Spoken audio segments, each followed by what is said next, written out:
नमस्कार, मैं हूं आपके साथ विशाल कालरा। लॉकडाउन में सड़कों पर सन्नाटा है और लोग बहुत ही जरूरी सामान खरीदने के लिए ही घर से बाहर निकल रहे हैं। लेकिन इस बीच एक वीडियो वायरल हुआ है जिसे देखकर लोग हैरान हैं। आज सबसे पहले हम आपको ये वीडियो दिखाते हैं और इसकी कहानी बताते हैं। कौन कह रहा है? हर दुकान खुली है, बाजार में भीड़ है।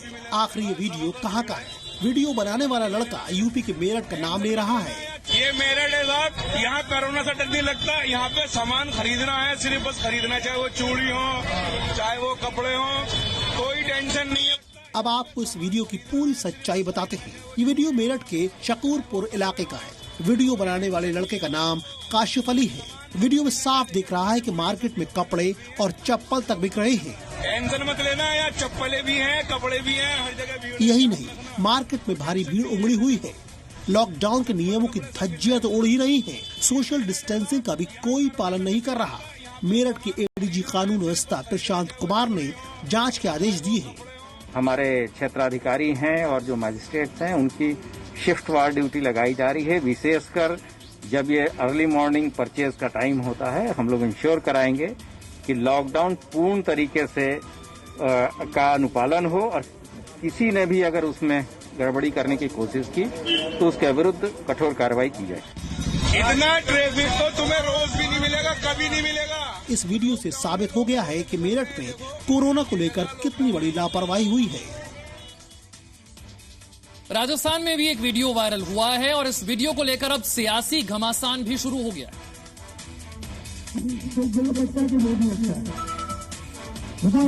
ये वीडियो राजस्थान के चित्तौड़गढ़ का है। यहाँ कांग्रेस विधायक गरीबों में राशन बांट रहे थे। कांग्रेसी विधायक इसी बहाने मुख्यमंत्री गहलोत का प्रचार भी कर रहे थे। लेकिन गरीबों को क्या पता कि विधायक जी क्या जवाब सुनना पसंद करेंगे। वीडियो से जाहिर हो रहा है कि पीएम मोदी का नाम लेने वालों को राशन देने से मना किया गया। कांग्रेस की जो सरकार है राजस्थान में, वहाँ के विधायक ये सवाल पूछ रहे हैं राशन बांटते समय कि आपको मोदी पसंद है या अशोक गहलोत, और उसके अनुसार राशन दिया जा रहा है। ये न केवल निंदनीय है अपितु ये अमानवीय है। इस प्रकार से गरीबों को राशन देते समय यह राजनीति करना, यह कांग्रेस की मानसिकता को दर्शाता है। इस वीडियो को बीजेपी के कुछ नेताओं ने शेयर किया है और कांग्रेस पर राहत के बहाने शर्मनाक राजनीति का आरोप लगाया है। दिल्ली में कोरोना से संक्रमित लोगों की तादाद 1700 के पार पहुंच गई है। दिल्ली के जहांगीरपुरी में एक ही परिवार के 31 लोग कोरोना टेस्ट में पॉजिटिव सामने आए। प्रशासन में इसकी जानकारी मिलते ही हड़कंप मच गया। दिल्ली के जहांगीरपुरी इलाके में मुंबई के धारावी जैसी चुनौतियां हैं। यहाँ बेहद संकरी गलियां हैं, घर एक दूसरे से सटे हुए हैं। सी ब्लॉक में एक दो नहीं, कोरोना वायरस के संक्रमण के 31 मामले सामने आने के बाद लोगों के होश उड़े हैं। अब गलियों के बाहर बैरिकेडिंग पर नो एंट्री का पोस्टर चस्पा कर दिया गया है। दिल्ली के जहांगीरपुरी इलाके के सी ब्लॉक में मौजूद हूँ। ये इलाका अब हॉट स्पॉट में तब्दील हो गया है। यहाँ जो गलियां हैं सी ब्लॉक की, वहाँ पर पुलिस ने बैरिकेड के साथ में यहाँ जो बल्लियां हैं उसके जरिए इस इलाके को सील कर दिया है। चौंकाने वाली बात यह है कि ये इलाका पहले ही कंटेनमेंट जोन में तब्दील कर दिया गया था। एक मौत के बाद 10 अप्रैल को इलाके को सील कर दिया गया था, लेकिन लोगों ने न तो सरकार की अपील सुनी और न ही स्थानीय पुलिस की लक्ष्मण रेखा का पालन किया। वो आपस में मिलते रहे। दिल्ली में कल 31 मरीज मिलने से हड़कंप मचा था, तो वहीं आज एक ही इलाके के रहने वाले 35 लोगों में कोरोना संक्रमण की पुष्टि हो गई। तुगलकाबाद एक्सटेंशन की गली नंबर 26 में 35 लोग कोरोना पॉजिटिव निकले, जिनके सैंपल 2 दिन पहले लिए गए थे। उससे पहले 3 लोग कोरोना संक्रमित मिले थे। पूरे इलाके को सील कर दिया गया है। तुगलकाबाद एक्सटेंशन में आज घर घर जाकर सैंपल इकट्ठा किए जा रहे हैं। राजस्थान में जयपुर के पास रामगंज को कोरोना हॉटस्पॉट घोषित किया गया है। अब संक्रमण रोकने के लिए इन इलाकों में बड़े पैमाने पर जांच चल रही है। रामगंज और इसके आसपास 2000 लोगों के सैंपलिंग का लक्ष्य 3 दिन में पूरा कर लिया गया। इनकी जांच रिपोर्ट आते ही पूरी तस्वीर साफ हो जाएगी कि आगे जयपुर के रामगंज, परकोटा और आसपास के इलाकों और पूरे जयपुर में कोरोना संक्रमण के प्रसार को रोकने के लिए क्या रणनीति अपनाई जाए। पिछले 3 दिन में राजकीय चिकित्सालय रामगंज में 666 लोगों के सैंपल लिए गए हैं। राजकीय चिकित्सालय मोती कटला में 547, रहमानी मस्जिद में 599 सैंपल, मस्जिद शेखान में 180 सैंपल लिए गए। मुंबई के बल्लाड स्टेट में मौजूद जसलोक हॉस्पिटल के हॉस्टल की 20 से ज्यादा नर्सिंग स्टाफ कोरोना से पॉजिटिव पाई गई। हॉस्पिटल ने अपने 1600 स्टाफ मेंबर्स का कोरोना टेस्ट करवाया। चंडीगढ़ के पीजीआई में कोरोना संक्रमित कर्मचारी के परिवार से जुड़े 4 और लोगों में कोरोना की पुष्टि हुई। इनमें 1 महीने की एक बच्ची भी शामिल है।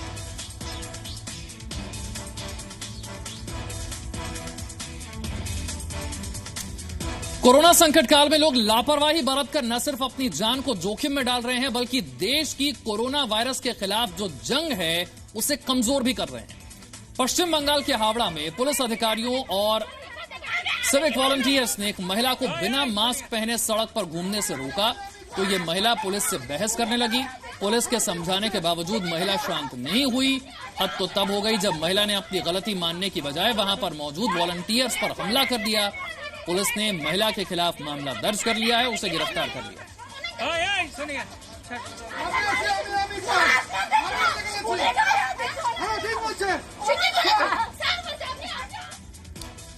यूपी के रामपुर में संदिग्ध परिस्थितियों में एक युवक की मौत हो गई। पीड़ित के परिजनों ने गांव के एक व्यक्ति पर जबरन सैनिटाइजर पिलाकर हत्या का आरोप लगाया है, लेकिन पुलिस के मुताबिक मामला कुछ और है। दरअसल ग्राम प्रधान की ओर से इलाके को सैनिटाइज करने का काम किया जा रहा था। इस काम में पीड़ित युवक भी सहयोग कर रहा था। पुलिस के मुताबिक काम करने के दौरान युवक की तबीयत बिगड़ी, जिसके बाद उसे अस्पताल ले जाया गया। इलाज के दौरान युवक की मौत हो गई। फिलहाल पुलिस ने परिजनों की तहरीर पर मामला दर्ज कर लिया है, जांच शुरू कर दी है।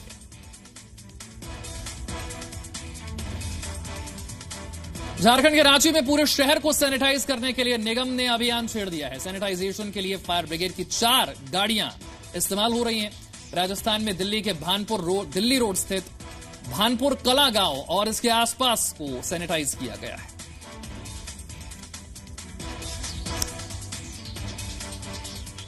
पूरी दुनिया कोरोना के खिलाफ जंग लड़ रही है, तो वहीं पाकिस्तान भारतीय सीमा पर आतंक का खूनी खेल खेल रहा है।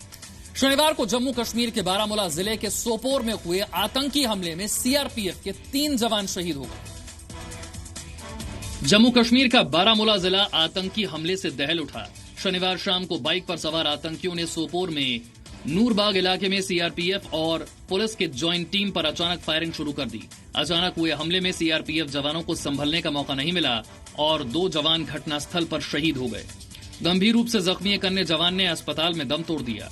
हमले में head constable Rajiv Sharma, constable CB Bakre और कांस्टेबल परमार सत्यपाल शहीद हो गए। हमले के फौरन बाद से पूरे इलाके की घेराबंदी करके तलाशी अभियान चलाया जा रहा है। आतंकी संगठन लश्कर-ए-तैयबा ने इस हमले की जिम्मेदारी ली। लॉकडाउन लोगों की सुरक्षा के लिए है, लेकिन कुछ लोगों की वजह से पुलिस को काफी मेहनत करनी पड़ रही है। दिल्ली में गाजीपुर बॉर्डर पर लॉकडाउन के दौरान बिना काम के बाहर घूम रहे लोगों को यूपी पुलिस ने उठक बैठक कराई। पुलिस की कोशिश है कि जो कोरोना को गंभीरता से समझ नहीं रहे वो कम से कम पुलिस के डर से ही घर में रहें। राजस्थान के सवाई माधोपुर में भी ऐसा ही हुआ। पुलिस ने बैंक के सामने भीड़ हटाई, मोटरसाइकिल पर बेवजह घूमने वालों को सजा दी। राजस्थान के पाली में पुलिस गाड़ियां जब्त कर रही है।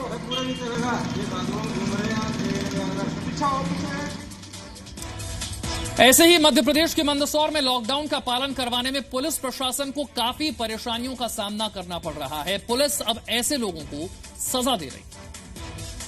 मंदसौर के भानपुरा में रविवार को लॉकडाउन तोड़कर सड़क पर निकलने वाले लोगों से पुलिस ने एक्सरसाइज करवाई। वहीं शनिवार को सुवासरा में पुलिस कर्मियों से महिलाएं भिड़ गईं। लॉकडाउन तोड़कर सड़क पर निकलने वाले ऐसे ही कुछ लोगों को पकड़कर रविवार को भानपुरा पुलिस ने एक्सरसाइज करने की सजा दी। सीकर के नीम कारखाना में कोरोना महामारी के दौरान शहर की सफाई व्यवस्था का जिम्मा उठाने वालों का सम्मान किया गया। सफाई कर्मियों का फूल देने के साथ साथ सैनिटाइजर, मास्क, ग्लव्स और फल भी उन्हें दिए गए। ये देखिए, कुछ इस तरह से सम्मान किया गया कोरोना वॉरियर्स का।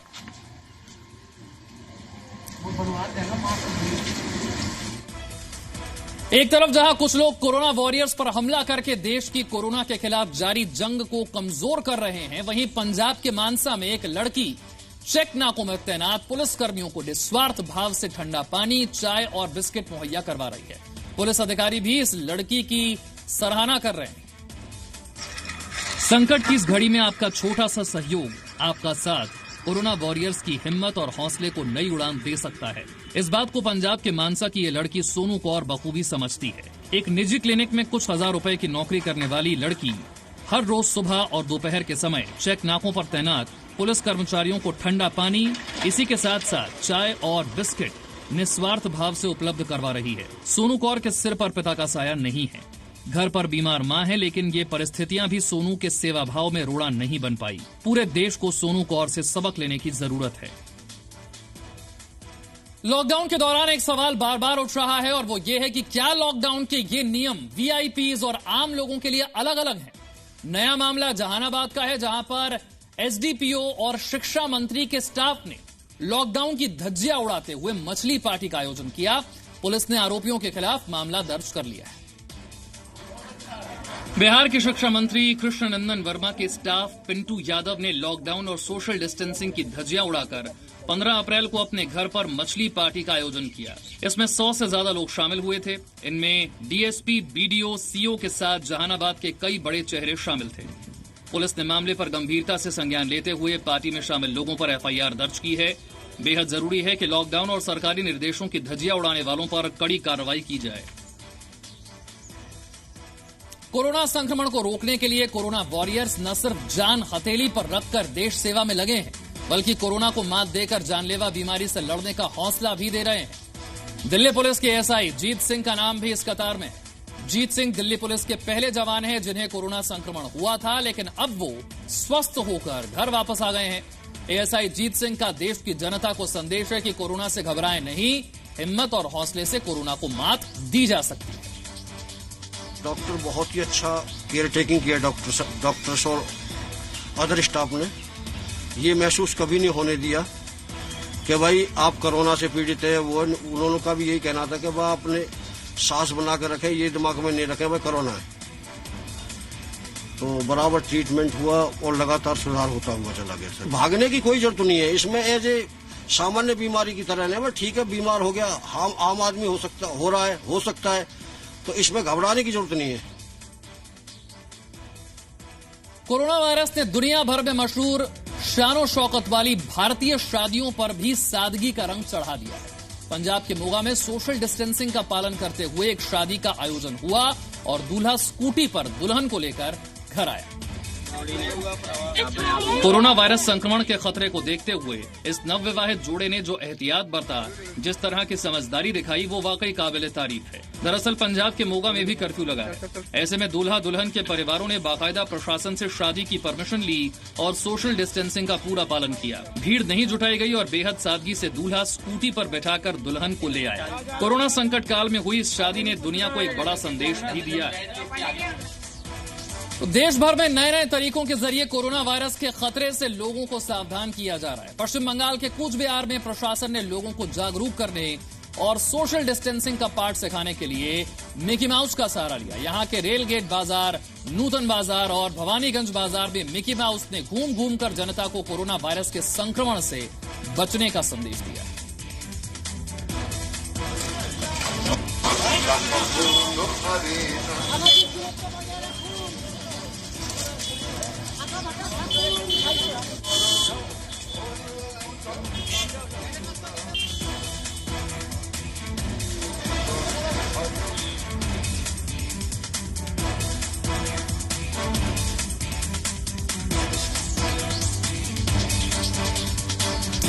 और अब इस वक्त की बड़ी खबर, कोरोना वायरस से मुक्त होने वाला पहला राज्य बन गया है गोवा। गोवा में 3 अप्रैल के बाद कोरोना से संक्रमित किसी मरीज की पुष्टि नहीं हुई है। गोवा में अब कोरोना का एक भी पॉजिटिव केस नहीं है। गोवा में 7 लोगों में कोरोना संक्रमण की पुष्टि हुई थी और ये सभी 7 लोग अब ठीक हो चुके हैं और अपने घर लौट चुके हैं। जब पूरा देश, पूरी दुनिया कोरोना से लड़ रही है, ऐसे में कोरोना वायरस से मुक्त होने वाला पहला राज्य बन गया है गोवा। 3 अप्रैल के बाद से यहां पर कोई भी कोरोना संक्रमित नया मरीज सामने नहीं आया है। एक भी पॉजिटिव केस इस वक्त गोवा में नहीं है। 7 मरीज कुल कोरोना के यहां पर थे और वो सभी 7 अब अस्पताल से इलाज करवाकर ठीक होकर अपने घर लौट चुके हैं। तो ऐसे में एक बड़ी उपलब्धि गोवा राज्य के लिए कही जा सकती है और ये समझना भी होगा कि गोवा ने किस तरह से इसके लिए प्लानिंग की, क्या रणनीति बनाई, जिससे कि गोवा में कोरोना के सभी मामले न सिर्फ ठीक हो गए बल्कि 3 अप्रैल के बाद से कोई नया मामला सामने भी नहीं आया। कितनी कड़ाई से यहां पर लॉकडाउन का पालन किया गया, सरकारी मशीनरी का कैसे इस्तेमाल हुआ, लोगों ने कैसे सहयोग दिया, हर चीज के लिए एक मिसाल इस वक्त बन चुका है देश का एक छोटा सा राज्य गोवा। 3 अप्रैल के बाद कोई नया मरीज नहीं। वक्त एक छोटे से ब्रेक का है, फौरन हाजिर है।